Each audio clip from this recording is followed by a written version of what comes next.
ನಮಸ್ಕಾರ ಬಂಧುಗಳೇ. ಈಗ ನಾವು ಬನ್ನೂರಿನಿಂದ 10 ಕಿಲೋಮೀಟರ್ ದೂರದಲ್ಲಿ ಇರುವ ಶ್ರೀ ಒಡ್ಡಗಲ್ಲು ರಂಗನಾಥ ಸ್ವಾಮಿಯ ಪುರಾತನ ವೈಷ್ಣವ ಕ್ಷೇತ್ರಕ್ಕೆ ಭೇಟಿ ನೀಡೋಣ. ಒಡ್ಡಗಲ್ಲು ರಂಗನಾಥ ಸ್ವಾಮಿ ದೇವಾಲಯವು ಮಂಡ್ಯ ಜಿಲ್ಲೆಯ ಬನ್ನೂರು ಸಮೀಪದ ಒಡ್ಡಗಲ್ಲು ಬೆಟ್ಟದ ಮೇಲಿನ ಪುರಾತನ ದೇವಾಲಯವಾಗಿದೆ. ಹಾಗೂ ಇಲ್ಲಿ ದೊಡ್ಡ ದೊಡ್ಡ ಬಂಡೆಗಳು ವಿಚಿತ್ರ ರೂಪದಲ್ಲಿ ಕಾಣಸಿಗುತ್ತವೆ. ಆದ್ದರಿಂದ ಈ ಬೆಟ್ಟವನ್ನು ಒಡ್ಡಗಲ್ಲು ಬೆಟ್ಟ ಎಂದು ಕರೆಯುತ್ತಾರೆ. ಈ ದೇವಾಲಯದ ರಾಜಗೋಪುರದ ಕಾಮಗಾರಿ ಕೆಲಸ ಹಾಗೂ ಹೊಸದಾಗಿ ದೇವಾಲಯಕ್ಕೆ ಸುತ್ತೋಲೆ ಕೆಲಸ ಮತ್ತು ಈ ದೇವಾಲಯಕ್ಕೆ ಹೋಗಿ ಬರಲು ವಿಶಾಲವಾದ ರಸ್ತೆಯ ಕಾಮಗಾರಿ ಕೆಲಸವು ಭರದಿಂದ ಸಾಗುತ್ತಿದೆ. ಆದುದರಿಂದ ಈ ಕಾಮಗಾರಿ ಕೆಲಸವು ಮುಗಿದು ಮಳೆಗಾಲದ ನಂತರ ಈ ಕ್ಷೇತ್ರವು ಬಹಳ ಸುಂದರವಾದ ಹಚ್ಚ ಹಸಿರಿನಿಂದ ಕೂಡಿದ ಮತ್ತು ನೋಡಲು ತುಂಬ ಅದ್ಭುತ ರೀತಿಯ ಪುಣ್ಯಕ್ಷೇತ್ರವಾಗಿ ನಿರ್ಮಾಣವಾಗುತ್ತದೆ. ಬೆಟ್ಟದ ಮೇಲಿಂದ ಸುತ್ತಲಿನ ಹಳ್ಳಿಗಳು, ಕಾವೇರಿ ಪ್ರದೇಶದ ಹಸಿರು ಹೊಲಗಳು ಸುಂದರವಾಗಿ ಕಾಣುತ್ತವೆ. ಈ ಕ್ಷೇತ್ರ ಭಕ್ತರಿಗೆ ಮಾತ್ರವಲ್ಲದೆ ಪ್ರವಾಸಿಗರಿಗೂ ಆಕರ್ಷಣೀಯ ಪುಣ್ಯಕ್ಷೇತ್ರವಾಗಿದೆ. ಸ್ಥಳೀಯ ಪೌರಾಣಿಕ ನಂಬಿಕೆಯ ಪ್ರಕಾರ ಬಹಳ ಹಿಂದಿನ ಕಾಲದಲ್ಲಿ ಈ ಪ್ರದೇಶದಲ್ಲಿ ದಟ್ಟವಾದ ಅರಣ್ಯವಿತ್ತು. ಇಲ್ಲಿ ಋಷಿಗಳು ತಪಸ್ಸು ಮಾಡುತ್ತಿದ್ದರೆಂದು ಹೇಳಲಾಗುತ್ತದೆ.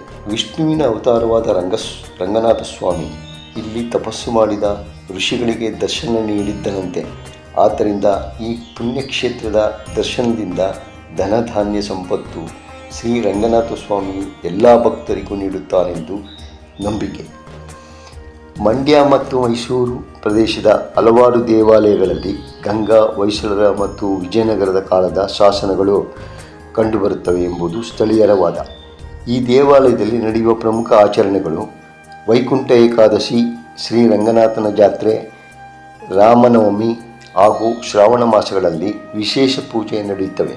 ಈ ಕ್ಷೇತ್ರಕ್ಕೆ ಬರುವ ಭಕ್ತಾದಿಗಳು ಶ್ರೀ ರಂಗನಾಥನಲ್ಲಿ ತಮ್ಮ ಮನದ ಅಭಿಲಾಷೆಗಳನ್ನು ನೆನೆದು ನೆರವೇರಿಸು ಎಂದು ಆ ದೇವರನ್ನು ಬೇಡಿಕೊಂಡರೆ ಸಾಕು, ಸಕಲ ಸಂಪತ್ತು ಕೊಟ್ಟು ಕಷ್ಟಗಳನ್ನು ಬಗೆಹರಿಸುತ್ತದೆ ಎಂಬುದು ಅಪಾರ ನಂಬಿಕೆ ಈ ದೇವರ ಮೇಲೆ ಇದೆ.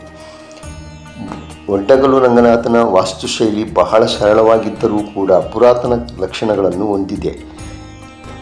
ಕಲ್ಲಿನ ಗರ್ಭಗುಡಿ, ಸಣ್ಣ ಮಂಟಪ, ಬೆಟ್ಟದ ಮೇಲೆ ನಿರ್ಮಾಣ, ಸುತ್ತಲೂ ಪ್ರಕೃತಿಯ ಕಲ್ಲುಗಳು, ಮುಖ್ಯ ಮೂರ್ತಿ ವಿಶೇಷ ಆಕರ್ಷಣೀಯವಾಗಿದೆ.